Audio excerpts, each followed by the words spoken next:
Hare Krishna. Hare Krishna.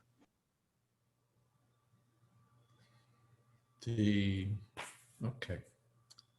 Om Gyanatimirandhasya Gyananjana Shalakaya Chakshun Miditam Jaina Tasmai Shri Gurave Namaha Shri Chaitanya Manobhistam Sthapitam Jaina Bhutale Swayam Rupakadamayam Tadhati Shapadantikam Vandeham Shri Guru Shri Jatapadakamalam Shri Gurun Vaishnavanscha Shri Rupam Shagrajatam Sahagana Raghunathan Vitam Stam Sadivam Sadvaitam Savadhutam Parijana Sahitam Krishna Chaitanya Devam Shri Radha Krishna Padan Sahagana Lalita Sri Vishakhan Vitamscha He Krishna Karuna Sindho Deen Bandho Jagatpate Gopesha Gopika Kanta Radha Kanta Namostute Tapta Kamshana Gaurangi Radhe Vrindavaneshwari Rishabhanu Sute Devi Pranamami Hodi Priye Vansha Kolpatarubhyascha Kripa Sindhopyevacha Patitanam Pavanebhyo Vaishnavebhyo Namo Namaha Shri Krishna Chaitanya Prabhu Nityananda Shri Advaita Gadadhar Shiva Shadi Gaur Bhaktavinda Hare Krishna Krishna Krishna Hare Hare Hare Rama Rama Rama Hare Hare. As Ramchandra Prabhu mentioned, we're on text 68 of chapter 18. Yaidam Paramangu Yam Madbhakteshva Vitasyati Bhakting Mai Param Krita Mame Vaishatya Samshaya. This,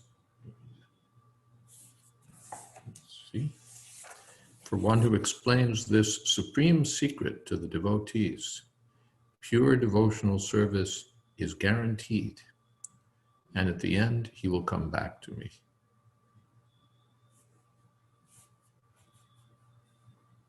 Now, let's just turn the page here. Generally, it is advised that Bhagavad Gita be discussed amongst the devotees only. For those who are not devotees will understand neither Krishna nor Bhagavad Gita. Those who do not accept Krishna as he is and Bhagavad Gita as it is should not try to explain Bhagavad Gita whimsically and become offenders. Bhagavad Gita should be explained to persons who are ready to accept Krishna as the Supreme Personality of Godhead. It is a subject matter for the devotees only, and not for philosophical speculators. Anyone, however, who tries sincerely to present Bhagavad Gita as it is, will advance in devotional activities and reach the pure devotional state of life. As a result of such pure devotion, he is sure to go back home, back to Godhead. Yes, next verse. Nachatasman manusheshu kaschin me priyakritamaha avita nachame tasmad anya priyataro bhuvi. There is no servant in this world more dear than he, nor will there ever be one more dear.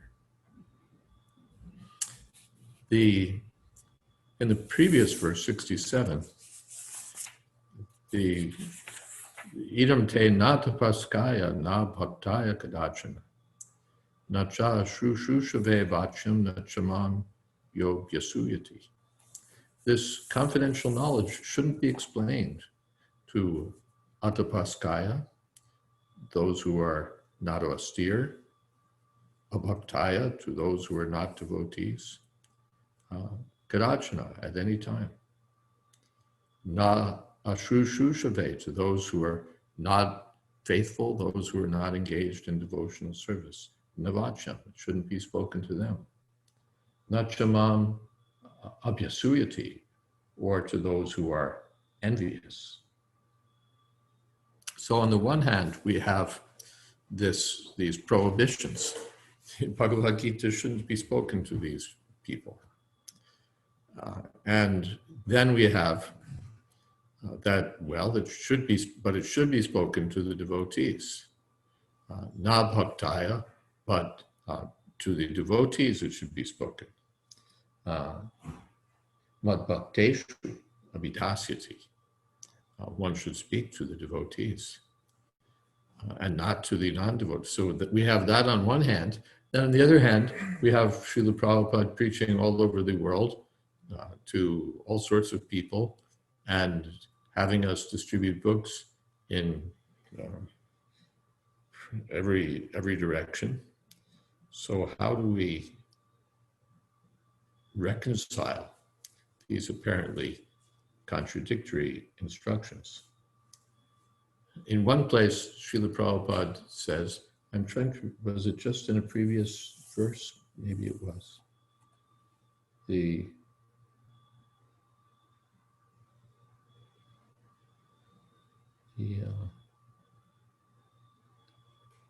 Well, actually, we won't look back, we'll look forward. If we look at text 71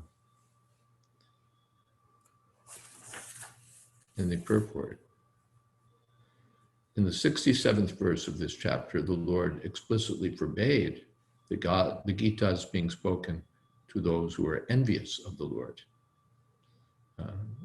Nachamam yogyasuyati.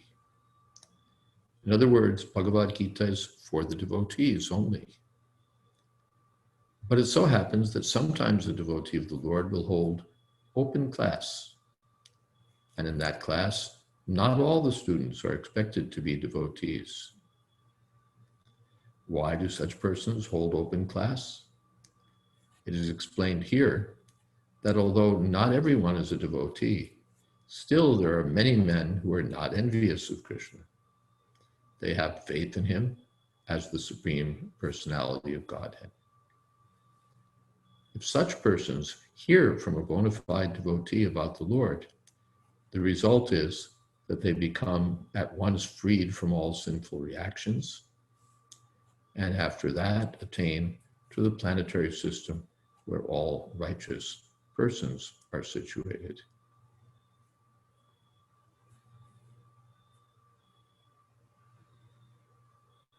Therefore, simply by hearing Bhagavad Gita, even a person who does not try to be a pure devotee attains the result of righteous activities. Thus, a pure devotee of the Lord gives everyone a chance to become free from all sinful reactions and to become a devotee of the Lord. It's interesting. It shouldn't be spoken to the devotees, to the non-devotees. But what if there are no devotees? Then that was Prabhupada's situation. He came to America. There were no devotees to speak to. So first he had to make the devotees, and then he could speak to them about Bhagavad Gita. I was just reading a relevant comment by Jayadvaita Maharaj. Let's see. Regarding our books, this is a letter to Jayadvaita Maharaj, April 17th, 1970. Yes, they're being printed in our press, and they will come out very shortly. The books are being written specifically for my students, and I'm so glad to learn that you read them so carefully.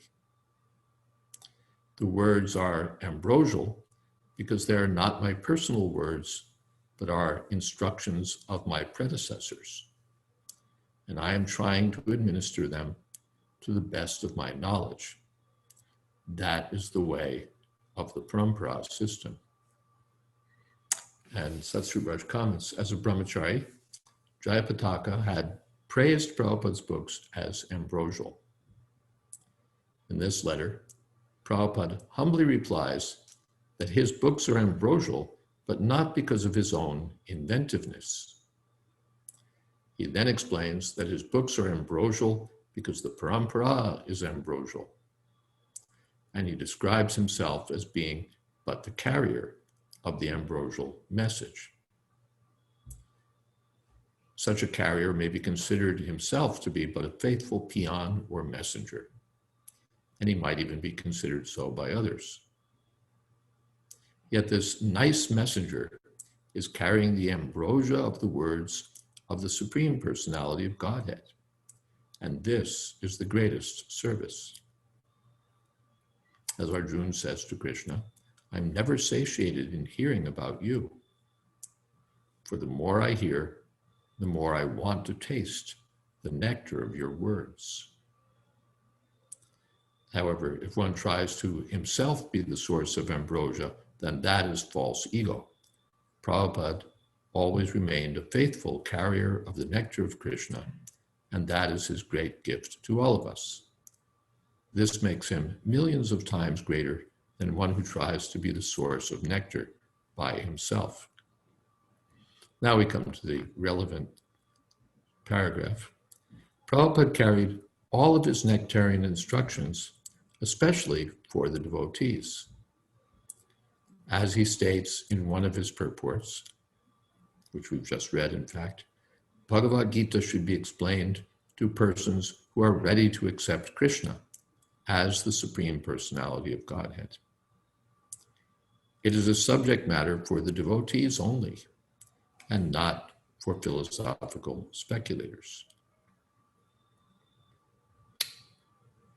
Authors write books and articles with specific audiences in mind.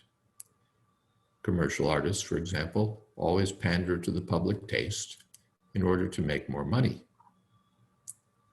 Prabhupada wrote his books specifically for his disciples or students.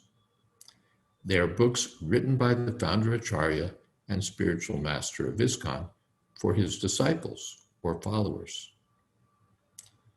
Although it is a fact that Prabhupada's books make followers of non-devotees, only after becoming a devotee can one receive the ambrosia that is within those books. Then a paragraph, I'm skipping what a paragraph of Maharaj's.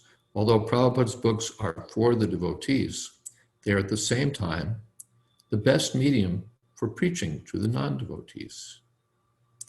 As Prabhupada states in the purport quoted above, when discourses on Krishna Katha take place between a liberated spiritual master and his disciples, others also sometimes take advantage of hearing these topics and also benefit.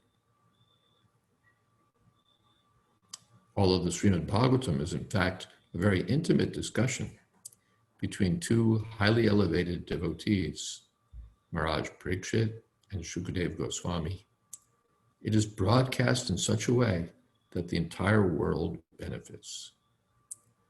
And just as Maharaj Parikshit's questions and Shukadev's answers benefit all mankind, so too are Arjuna's doubts and Krishna's answers in Bhagavad Gita meant for all persons.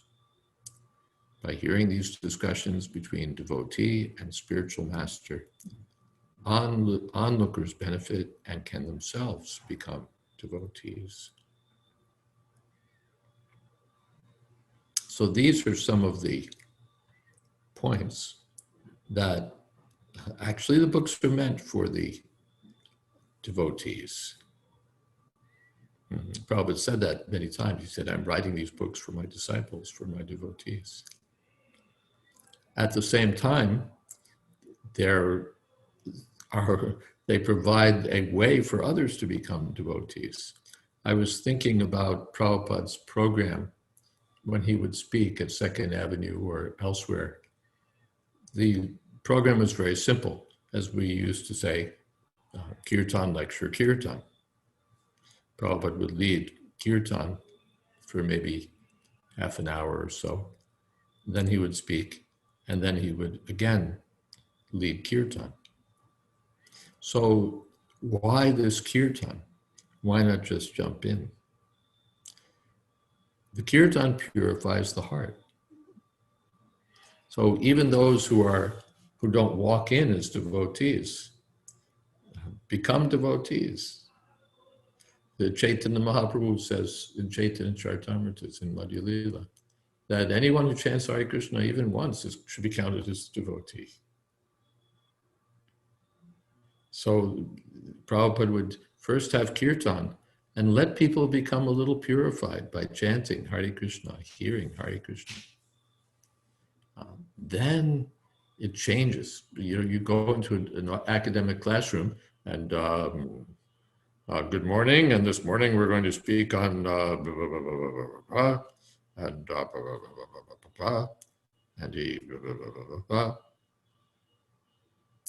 but it's simply academic.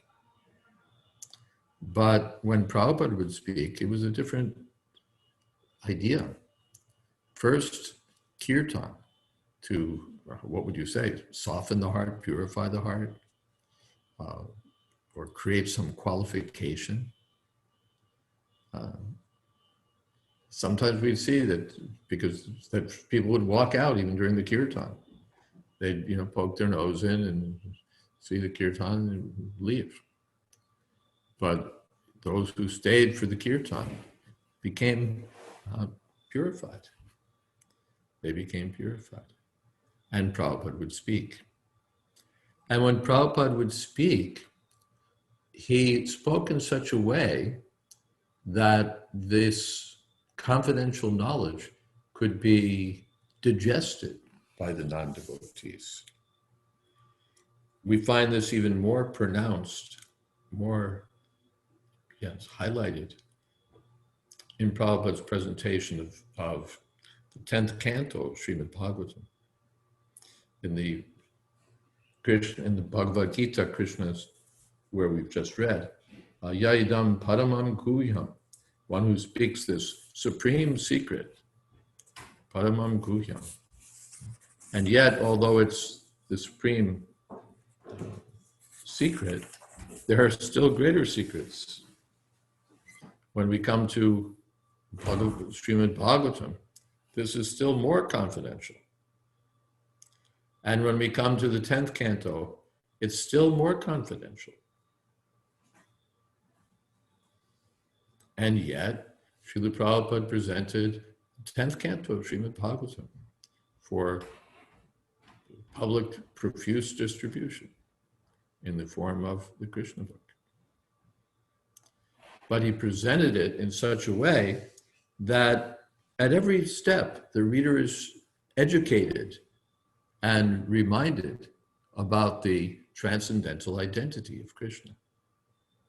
If you just read the straight text of Srimad Bhagavatam, and especially if you've just jumped into the 10th canto, you might not get that Krishna is the Supreme Personality of Godhead. It might just seem like wonderful stories or wonderful loving dealings with Krishna and the gopis. And one might take it to be pretty much like what we have in this material world. Krishna is a romantic hero, and he has dealings with his various acolytes, his people, his girlfriends, his boyfriends.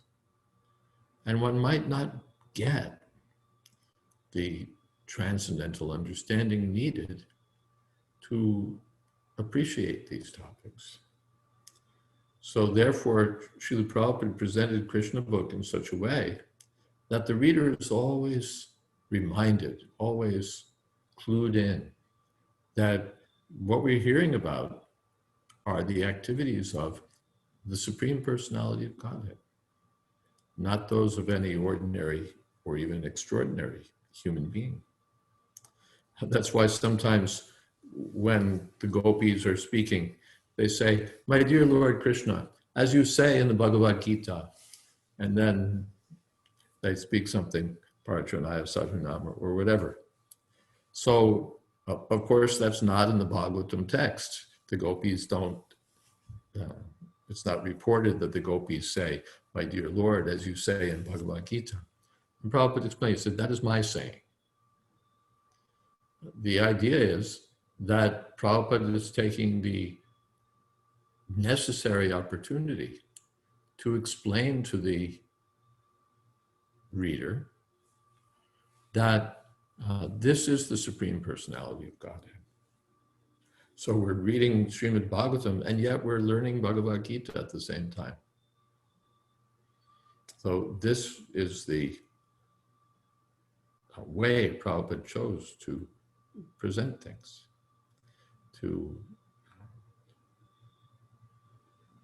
yes, this is how he chose to present things.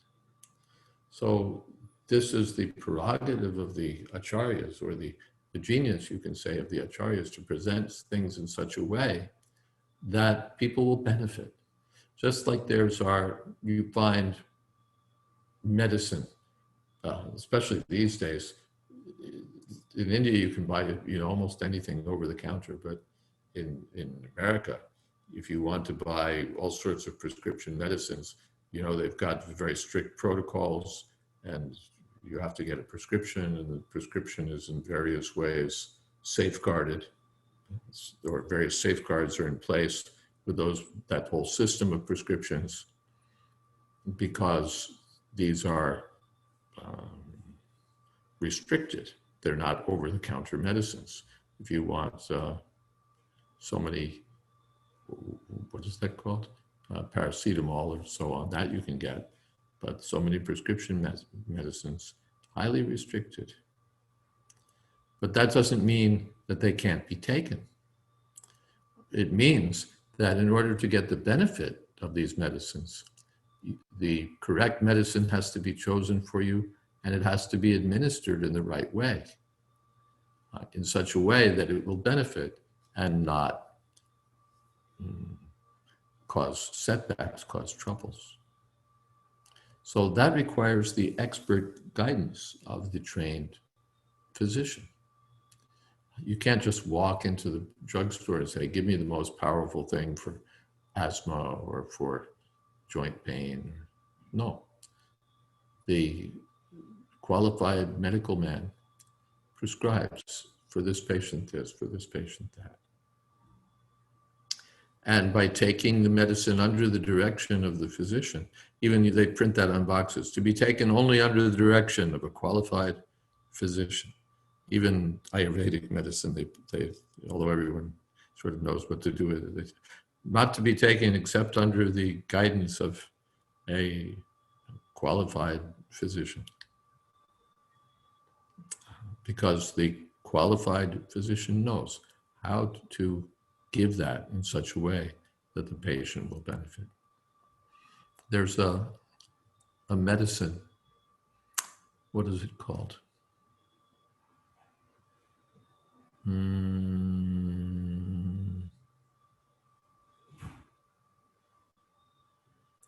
me a moment. Makuradwash, an Ayurvedic medicine called Makuradwash. And in Srila Prabhupada's last days, he had a dream that there was an Ayurvedic Kaviraj with big Ramanuja Tilak, who was preparing this Makuradwash. So Prabhupada interpreted the dream to mean that if this Kaviraj were found, and Prabhupada were to take this medicine, it would help him or perhaps cure him. So he told the devotees this, find out that Kaviraj. So of course it's like finding, a cow in Vrindavan or something. There's so many Kavirajas, but somehow or other, the devotees found in Kolkata one Ramanuja Kaviraj, Damodar Prasad Shastri, who was with the big tilak and everything, who was just then, in fact, making a big batch of this Makaradvaj. So they persuaded him to come to Vrindavan and treat Srila Prabhupada, who, of course, by that time was so sick. And the Kaviraj took Prabhupada's pulse and so on. And in regard to the Makaradvaj, and this Makaradvaj, by the way, it's like one of those miracle medicines or one of those highly esteemed medicines where there are pages and pages in the Ayurvedic texts about the glories of this medicine, how much good it will do, how potent it is, and so on. So the Kaviraj said that yes, this medicine would help Srila Prabhupada. He said, but not now. He said, not now. He said, because to take this medicine, you need some strength.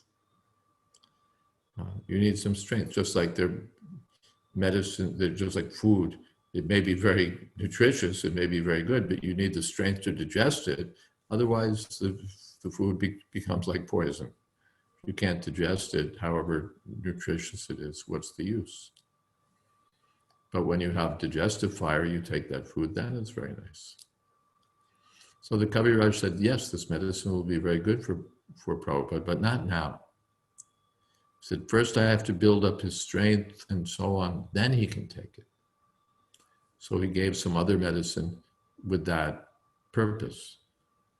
And of course, that's just as a tangentially, the medicine was in fact working and everything looked good. But then Prabhupada's condition deteriorated and he expired. But otherwise, that was the treatment plan. First build up Prabhupada's strength, then give him the Makaradvaj. So that's the way that an expert doctor works. He wants to give the most effective medicine, but he knows how to administer that medicine in such a way that people will benefit. So therefore the Bhagavad Gita is to be heard. It is to be heard. But it's to be heard from a devotee of the Lord. Bhaktosi me sakha cheti rahasyam yetarutam. It's rahasya, it's a confidential message. And Krishna spoke that message not to a great yogi, not to a great sannyasi, but to a householder, to a kshatriya. Bhaktosi me sakha cheti, because you're my devotee and my friend. That means the Bhagavad Gita is meant for the devotees. Na bhaktaya kadachana. It's not meant for the non-devotees. But the devotees to whom it's given want others to get the benefit. Why should I only be the one to receive this message? Others should receive it also. But they want to give it in such a way that others will truly benefit, not otherwise. So, of course, when we distribute Srila Prabhupada's books, we have confidence that this message has already been packaged in such a way that people who read it have the greatest opportunity to understand it as it is. As it is. The non-devotee speculators can't really benefit others, and they can't even benefit themselves, or very little benefit, because they don't accept Krishna as he is. They think perhaps he's a manifestation of something higher than him or whatever. But here, Krishna's Srila Prabhupada is encouraging, distribute this message. Distribute this message. We saw that in the life of Ramanujacharya also. The pastime is quite famous, that his Guru Maharaj gave him a mantra but ordered him, don't tell this mantra, it's for you. It's a private mantra. as just like Gayatri is not to be. It's confidential. So I'm giving you a mantra, and this mantra is very powerful. Anyone who hears, chants, can be liberated from material existence. So I'm speaking it to you, but it's confidential. You keep it to yourself. So the next thing you know, Ramanuja's on the tower of the temple and broadcasting the message to everyone. So his Guru Maharaj heard it, that Ramanuja has broadcast this mantra publicly. So he was very angry and called Ramanuja before him. You disobeyed my order? Yes. Why did you do that? No, you said that anyone who hears this mantra will be liberated from material existence. So whatever happens to me, let people be liberated. Let them be freed. So then his spiritual master embraced him and praised him. Yes, this is the right understanding. There's a purport, maybe someone knows where it is, where Srila Prabhupada comments also that the Lord says that this should be not be distributed to anyone and everyone. He said, but the devotees are more kind than the Lord. The devotees are more kind than the Lord. They distribute. There was some incident also in the life of Chaitanya Mahaprabhu, that one Krishnadas Brahmin who was serving Mahaprabhu was enticed by some gypsy women. And while he was assisting the Lord during his travels, and the Lord rescued him, but then when they got back to Puri, then the Lord dumped him. That don't want anything to do with this man. He's such a person that he was enticed by these women. So I don't want him in my company.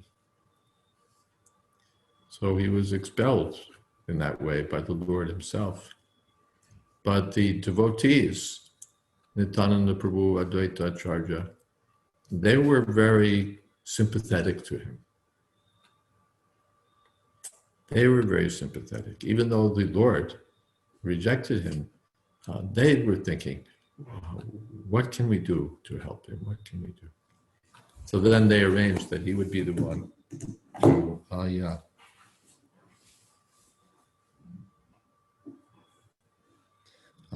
the devotees arranged that he would be the one to go up to Navadvip and to inform the devotees, and especially Sachimata, that Chaitanya Mahaprabhu has come back to Puri, and give some news about the Lord's activities. So even though the Lord had rejected him, the devotees were more kind, and they engaged him. Here's that quote that I was thinking of. Men who are ignorant cannot appreciate activities in Krishna consciousness. And therefore, Lord Krishna advises us not to disturb them and simply waste valuable time. But the devotees of the Lord are more kind than the Lord because they understand the purpose of the Lord. Consequently, they undertake all kinds of risks, even to the point of approaching ignorant men to try to engage them in the acts of Krishna consciousness, which are absolutely necessary for the human being. We could be sticklers, we could be legalists, we could insist that, no, this is what Krishna says, we have to go by this. But we can ask, if Prabhupada didn't preach openly, where would we be? Where would we be? We can be stingy, we can be strict and stringent. But if Srila Prabhupada hadn't been so magnanimous, we would be nowhere. We would be nowhere. We're only fortunate because Srila Prabhupada chose to speak this message openly. And all right, some people will be nabhaktaya, natapaskaya, nabhakta, natapaskaya. Well, anyway, they'll go. They'll listen a little bit maybe, but they'll go away. But there'll be some sincere people. And the sincere people can get the highest benefit by accepting this message of Bhagavad Gita. Even Prabhupada says in the beginning of Bhagavad Gita that one should theoretically accept Krishna as the Supreme Personality of Godhead. Remember that in the introduction? That Prabhupada says that at least one should theoretically accept Krishna as the Supreme Personality of Godhead in studying Bhagavad Gita. Provisionally, theoretically. Just allow yourself to think that Krishna is the Supreme Personality of Godhead and hear this Bhagavad Gita in that spirit. And the result is that the person becomes a little shushushava, nacha shushushave vacham. One becomes a little, what's the word? Submissive. All right, let me hear. All right, let me provisionally. Provisional is powerful. Just like we see sometimes, particularly in India, I had my experience, I'm sure you must have also, that you're in a train, it's very crowded, and some people are sitting 5 to a bench, and then there's so many people standing, and someone says, oh, could I just have this little corner? Could I just sit here in this little corner? You know, he just wants 2 inches on the bench. But then things, and you say, well, all right, 2 inches. But then things, somehow or other, everybody adjusts, and now there's 6 people on the bench. Because somehow or other, all right, we'll give you 2 inches, but it becomes more. It becomes more. So that happens. So just provisionally, just, what's the word? Tentatively accept Krishna as the Supreme Personality of Godhead, just for the sake of argument, for the sake of this study. For now, just assume that Krishna is the Supreme Person. So if one does that, then it can become not just provisional, but permanent. Yes, Krishna is the Supreme Personality of Godhead. He becomes convinced by hearing. The kirtan is there to purify the heart. If he's attending regularly, prasadam is there. He becomes a devotee by not just by hearing, but by associating with the devotees, by taking part in the kirtan, hearing the kirtan, chanting, taking a little prasad. He becomes a devotee, manmana bhavavat bhakta.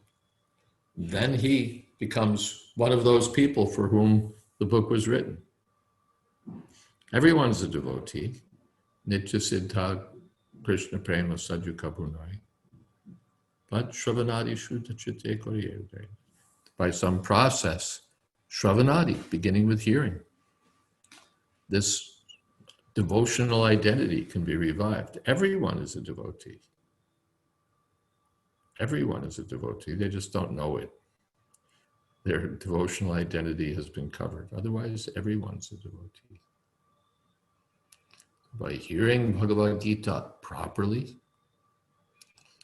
by chanting, by hearing, by taking prasad, by getting the association of pure devotees, one's whole life can change. Then yes, then his life becomes successful. So Krishna says, if someone explains this science, Yaidam Padamam Guhyam, this most confidential secret, Mad Bhakteshu, among the devotees, Bhaktim Mayi Param Kritva. Yeah, he is guaranteed that he'll become a pure devotee. He'll become a pure devotee. Bhaktim Mayi Param Kritva. And then after that, what happens? Mami Vaishasya Asamshayaha.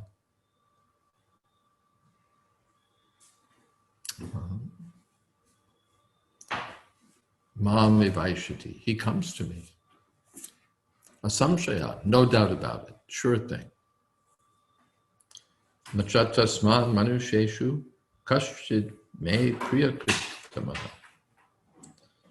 He becomes, among all human beings, the most dear to me. Priyakrit Tamaha. Priyakrit means dear, and Priyakrit Tamaha, the most dear. There's declarative, comparative, and superlative. Well, this is superlative. He becomes the most dear. Bhavita na chame tasmad. No one will become more dear. Anya priyataro bhuvi. No one in this world is more dear or will become more dear. Well, Krishna so much appreciates it when this science is explained in the proper way to the devotees and to those who may become devotees. All right, I'll stop here and see what kind of questions there might be. Thank you, Maharaj. If anybody has a question, you could raise your hand or even type it in the chat box. Anyone?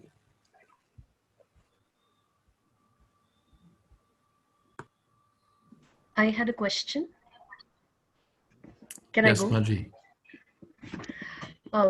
Thank you, Swami, for the nice, talk you gave, sincere words. I was reading about you earlier, and I observed that between 1985 and 1986, you actually spent a year and a half with a party of pilgrims on a Padayatra, which is a journey on foot, going through various states of India and stopping at a different village every night. That sort of caught my attention. I was hoping if you could talk about it, talk about your experiences. Oh, we were just talking about that a little earlier.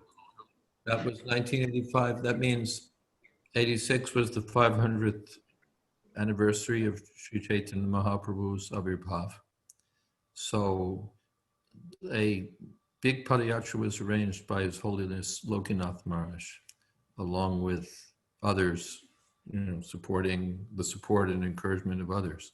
Lokinath Maharaj was the party leader, and it was arranged that this padayatra would follow the route taken by Chaitanya Mahaprabhu when he was traveling. Mahaprabhu went from Puri, he went from, all down to South India, and then came up to Dwarka. He came up all the way up to Dwarka and visited Vrindavan also. So the same route was arranged, but in reverse, starting at Dwarka, and then going down to Kanyakumari, and then up to Mayapur, so that the party would reach Mayapur by the appearance day of Sri Chaitanya Mahaprabhu. That was the arrangement. And it was a big party. They had many, many devotees. And sometimes, of course, it was different seasons and different places. There would be sometimes more, sometimes fewer. In Gujarat, many devotees, many people actually joined They weren't, you know, initiated ISKCON devotees, but all sorts of people joined to travel with the Padayatra. Elderly people, there was one grandmother, there were people who were considerably elderly, but they joined and they would walk every day, and some of them stayed for the whole Padayatra. And we had exhibits. There was a tractor pulling dioramas showing different activities of Krishna and Chaitanya Mahaprabhu. We had an elephant also. We had big bulls pulling. We had a chariot with Gaurnitai pulled by big Zoroastrian bulls with big horns, very big horns. Maybe you might have, those who've been to Mayapur might have seen those bulls retired in Mayapur. In South India, in many of the states, the bulls are much smaller. They're like deer almost. And right? Like almost like deer by comparison. And sometimes the farmers would, when we would stop at a village, they would come and approach our bulls, and they'd like peer at them, gaze at them, and they'd like touch their horns. Like, are these real? Those big, enormous. Are these real? Because you have to understand, so many of these villagers, they'd never gone really anywhere. They'd grown up in the village, they'd lived in the village, and these were the days when television was not yet in every, in every house, in every hut. So many things they hadn't seen. So it was a wonderful thing. The party would come, and from a distance, the children would see, and they'd get excited, Hati, Hati, and they'd see the elephant, and we had a kirtan party the whole time going. So it's not just walking, but having kirtan. And we would have a program. We had an advance party that would arrange things. And then we would stop in a village in the evening. Sometimes we'd stop along the way, and there'd be different receptions. The local villagers would offer some fruits. They'd sometimes pour, especially in South India, pour big kumbhas of water on the feet of the devotees. They'd put kumkum and so on the feet of the devotees and pour big kumbhas and offer pranams. And just offer sugarcane juice or offer chas or whatever, according to the place. Then we'd have our staying place. We'd take our bath. We'd take little rest. And in the evening, we'd have a big program, kirtan, pravachan. Sometimes when we could get it together, we'd have distribution of prasadam, which is always a challenge because we'd have to do it in such a way that there wouldn't be a total riot as people were scrambling to get prasadam. And we'd show a film. We'd show Jayadvaita Prabhu's Hare Krishna movie. So in this way, we traveled. And so many experiences, different parts of the country, every different languages, different prasadam, different food as you go from place to place, different temples and places of Krishna's pastimes, Mahaprabhu's pastimes. And because we're staying in the village, and mostly in villages every night, so that's really the way to see the country. You fly into Delhi or Bombay or Calcutta, and you drive to Mayapur or Vrindavan. You don't see up close how people are living, what the culture is, but on the Padayatra we really got to do that. So practically it was the best thing I did in my life. It was so wonderful. And I got the association of Lokanath Maharaj, who was there for most of the time leading the party. I can tell you one story, and we would travel maybe 20 kilometers, 25 kilometers, sometimes 30 or 35 kilometers every day.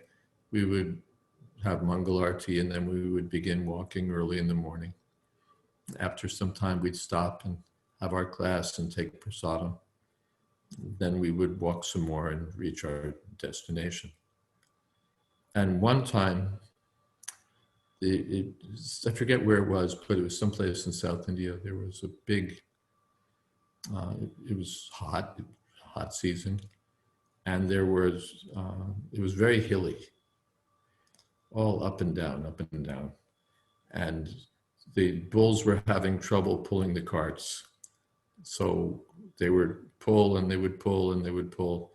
And then we'd swap them out for the other set of bulls, and they would pull and they would pull.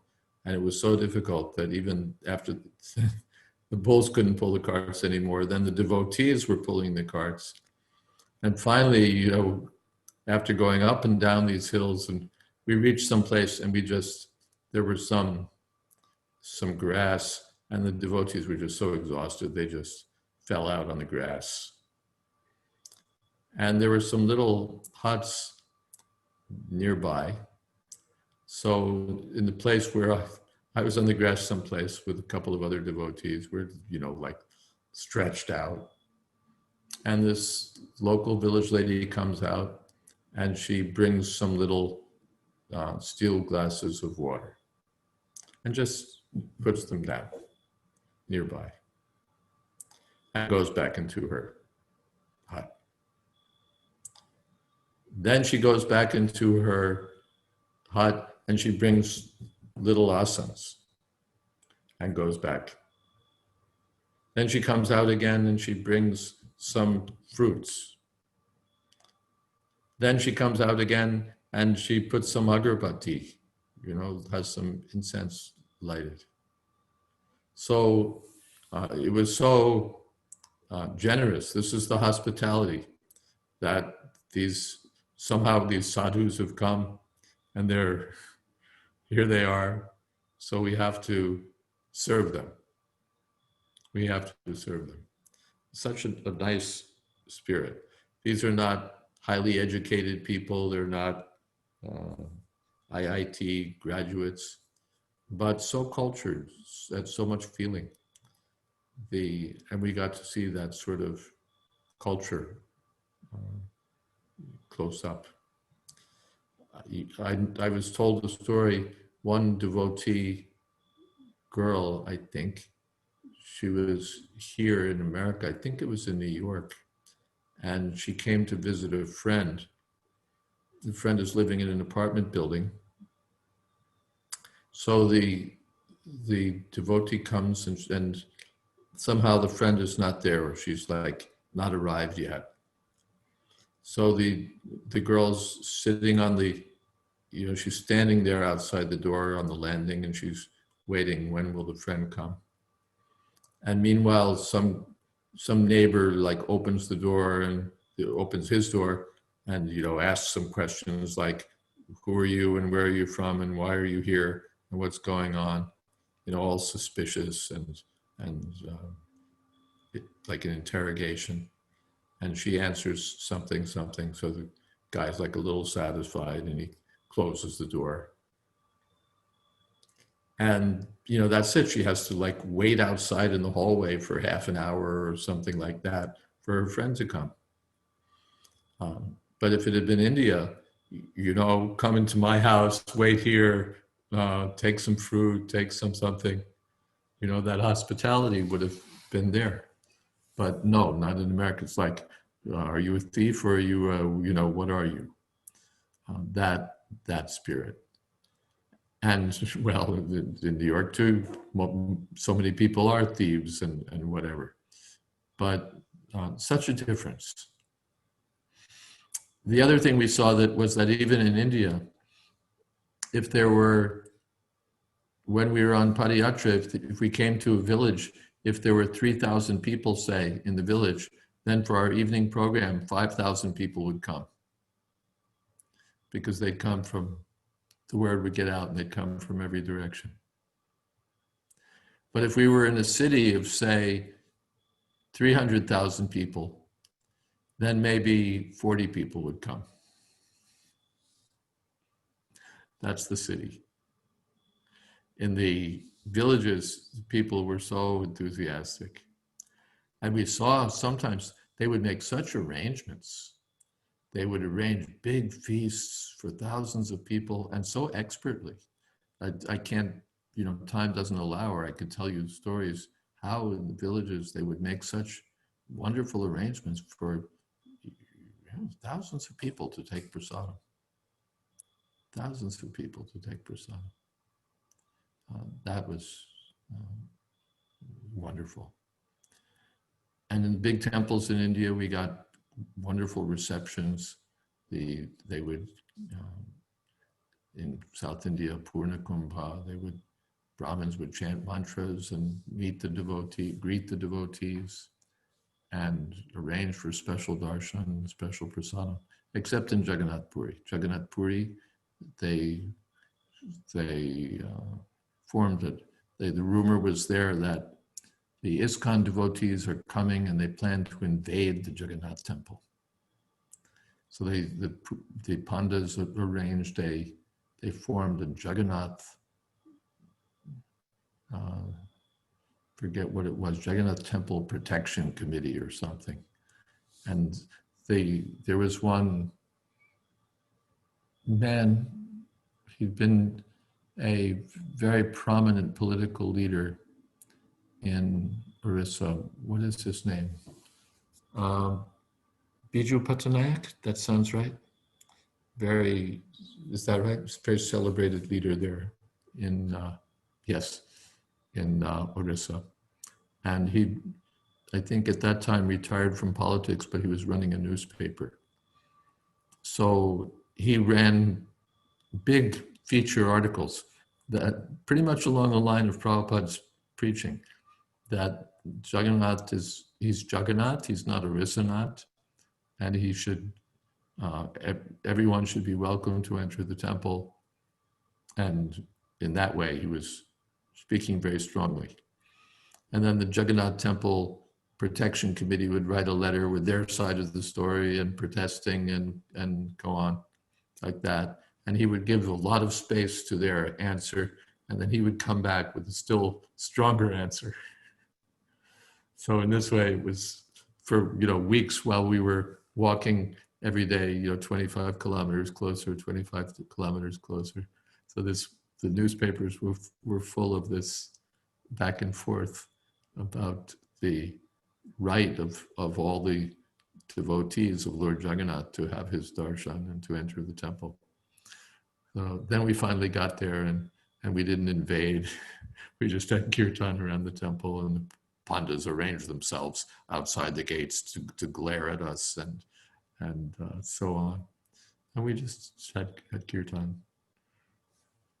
So that was going on. But in all the other temples, in Tirupati, they arranged special darshan, special welcome. In Rangakshetra, same thing, everywhere, practically everywhere. Only Puri, this was going on.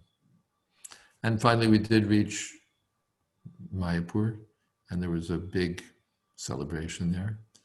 And maybe that's as much as time might allow for now. Maharaj, I'm sure that before you reached that village, you didn't have to send a messenger to find out if you can visit that family or that village. Like today, we generally end up calling and asking, "Can I come?"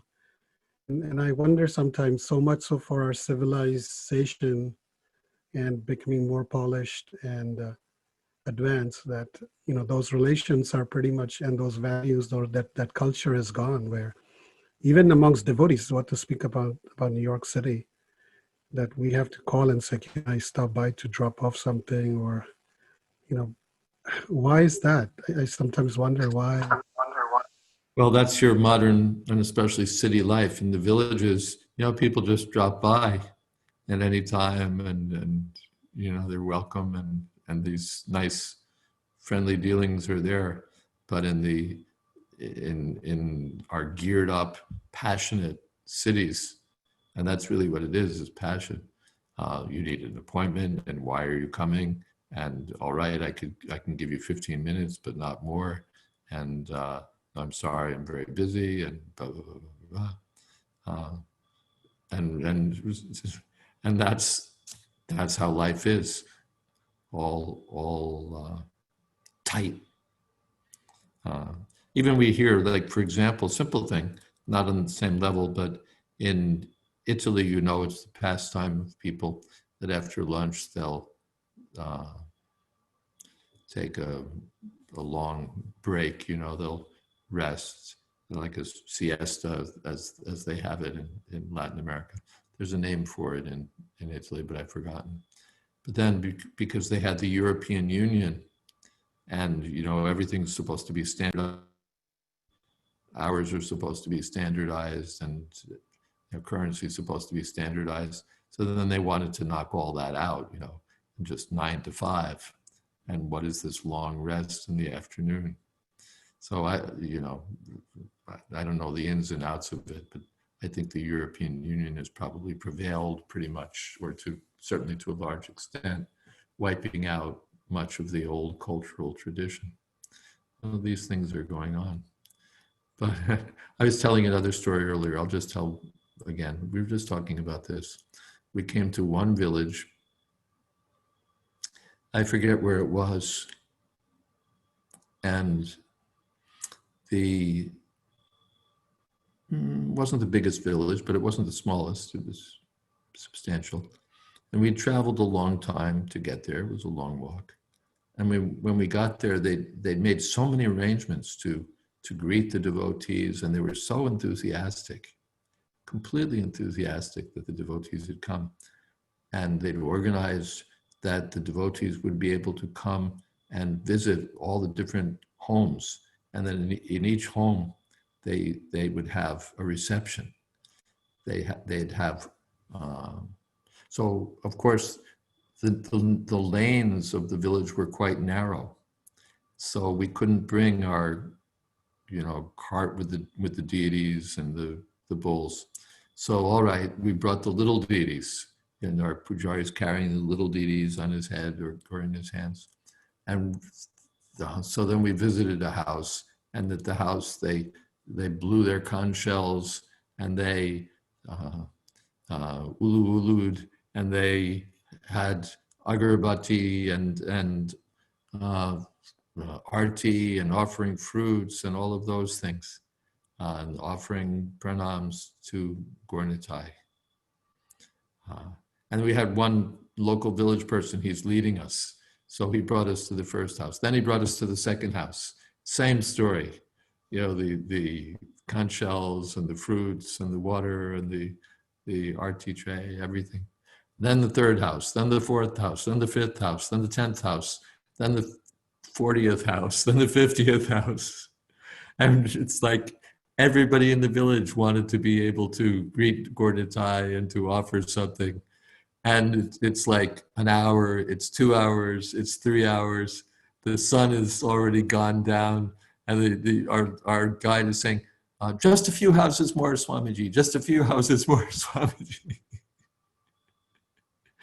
And we had to keep going because people were so enthusiastic to serve. And I don't think we finally covered every village and every home in the village, but more than 10 or 20 or 30, that's for sure. It was so wonderful, actually. People were so keen. Thank you, Maharaj. Shiva Prabhu, you have a question? Sorry, Maharaj. Hare Krishna, Maharaj. Yeah, I have one question. So, yeah, what are your tips and suggestions to improve one's spiritual sadhana on this age? I know in the age of Kali, chanting is the only way to do that, but is there any tips or suggestions to stay on track, especially with all the things happening around us? You broke up a little bit. I got the essence of your question. How do we improve our sadhana, right? Correct. Yes, Maharaj. Well, that's of course a long story. We're already um, beyond our hour. But it's not just one thing, it's many things. But the crucial element, two crucial elements. One is our sincere desire to make progress, our sincere desire to do whatever we need to do to make advancement. And the other thing is the association of devotees. These two things will help us. It's not just performing rituals or performing vows, but having the association of devotees is so important. Is that all right? Yeah. Thank you, Maharaj. Okay, I know that's a very short question to a very short answer to a very long question, but I don't think I can, that becomes like a seminar to answer that question. There's so much to it. Thank you. Shraddha has a Good. question. Yes. Hare Krishna Maharaj, thank you so much for your association. First a recollection and then I'll come to my question. So this was 2009 and you were there at Albert Road, Kolkata Temple. And it was 7:30 in the morning. You gave a class and I was in that class. And there was a very dear devotee friend of mine. She was already initiated. And after your class, I just ran to her and I said, I want to take Diksha from Maharaj. And she said, he's only Shiksha Guru. He doesn't give initiation. I was like, oh no. I mean, that's sad. So that's one part. But Maharaj, my question is, Purushottam Mass is going on. Do you recollect any special instruction from Prabhupada? Nothing at all. Nothing at all. I never heard him say anything about Purushottam Mass. Like anything special he asked his disciples to do? Or Special, not special. I never heard him say anything about it at all. Never mentioned it, as far as I know. I never heard anything firsthand. I never heard anything secondhand. Never saw anything that he wrote about it. Didn't say anything that I remember. Thank you, Maharaj. Mm-hmm. Gopal Govind Prabhu, you have a question? Hare Krishna Maharaj, please accept my humble obeisances. Am I audible? Yeah, okay. So, Maharaj, is a wonderful class in a very simple language, but a very sublime message. I have a question about, I see that you all joined Srila Prabhupada in your young age, at a prime age, and you gave up everything and raised such a huge movement along with Srila Prabhupada. Now at this time, how do we carry this movement, and what is your message for the young generation to continue these waves of the Krishna conscious ups and downs? I mean, like there's a lot of ups and downs, but we want to keep in the high wave. Same as for the old generations. Just do it. There's no old generation, new generation. It's the same thing. The chanting is there. The Bhakta Sangha is there. The prasadam is there. Everything is there. Books are there. Same thing. Just I don't have a new message. I guess what's missing is the level of enthusiasm. Like when you hear Prabhupada is here, then you give up everything. We don't have that. To you. Not everybody gave up everything. So many people, didn't give up anything at all. Some people made a half-hearted attempt. Some people gave everything. It's up to you. It's up to you. Thank you, Maharaj. Rukmati? Hare Krishna Maharaj, please accept my humble obeisances. Maharaj, you mentioned about to see everyone as a devotee. So how do we practically see it in the work environment? And especially like if we are being too compassionate, so I feel that people may take advantage of it. So Yeah, you can consider.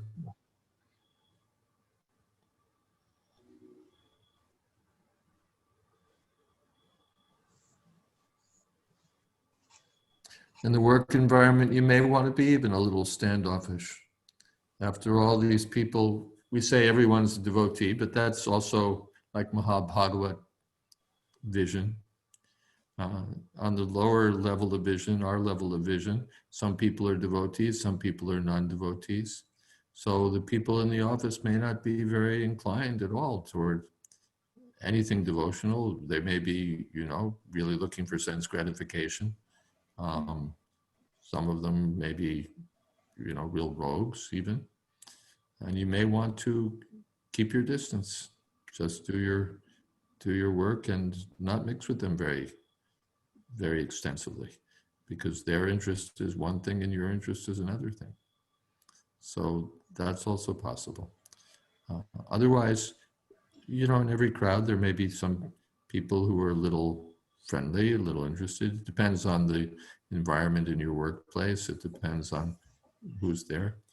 So you can see what opportunities may be there for giving books, for giving prasadam, for inviting people, depending on, what their spirit is. If they're like exploitive and dangerous, then you want to protect yourself and keep your distance. But if they're, as we say, nice, if they're decent and a little friendly, then you can give them something. thank you, Maharaj. Hare Krishna. Hare Krishna. There's a question in the chat box that if somebody's only into reading books but not into hearing lectures, how to encourage them, and is that okay? That's okay. If they're really into reading books, let them read and read and read. No, you're reading books. No, let them read. Someone's only into listening to lectures. They don't read much. All right, listen. Let them, if they've got an attachment to doing something good, let them do it. And we can encourage, hey, read the books too. But chances are, if they're listening to lectures a lot, they'll hear something that they want to read about.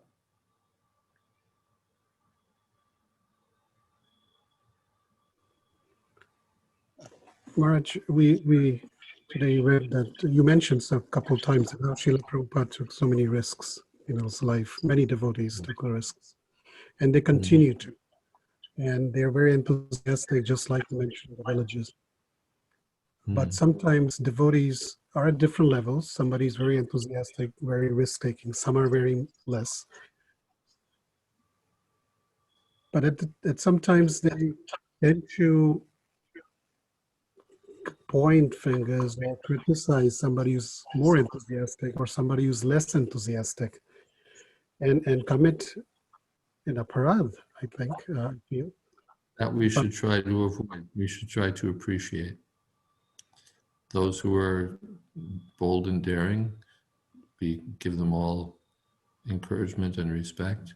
And those who are more stay-at-home-ish, we appreciate that they can make a contribution also. They'll worship the deities, they'll perform support services, they'll do something else. We try to appreciate and not criticize. Criticism of Vaishnavas is not very much recommended at all.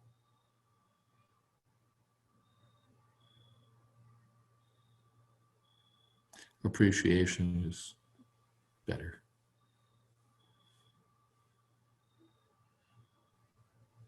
Is that okay? The appreciation is the mood of the spiritual world. In the spiritual world, everyone appreciates the service of others. And that takes a lot of courage also, right, Maharaj, to put our egos on the side and at times take that humble position.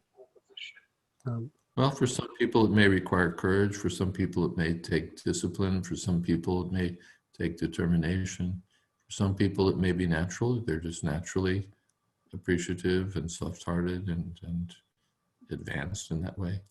Everybody will have a different situation or different, bring to it something different. But we should all move in that direction to try to appreciate the devotees. In the third canto, it's described that there's so many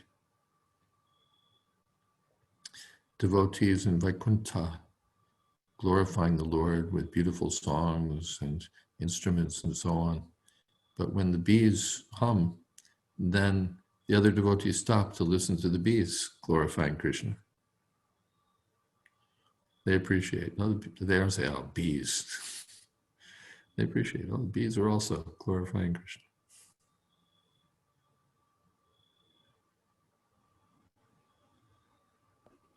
And that is why, Maharaj, the association of devotees is so important, right? Because like just today, you're saying this, just hearing from you again, that criticizing devotees is committing suicide in the example of the bees.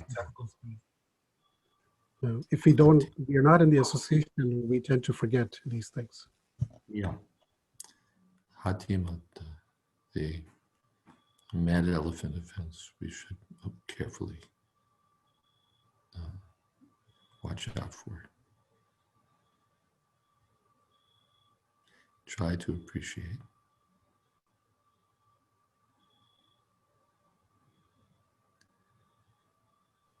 Any other question?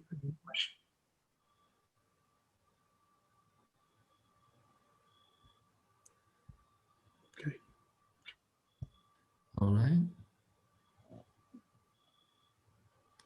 Thank you, Ramchandra Prabhu. Thank you to all the devotees. Thank you so much. Thank you.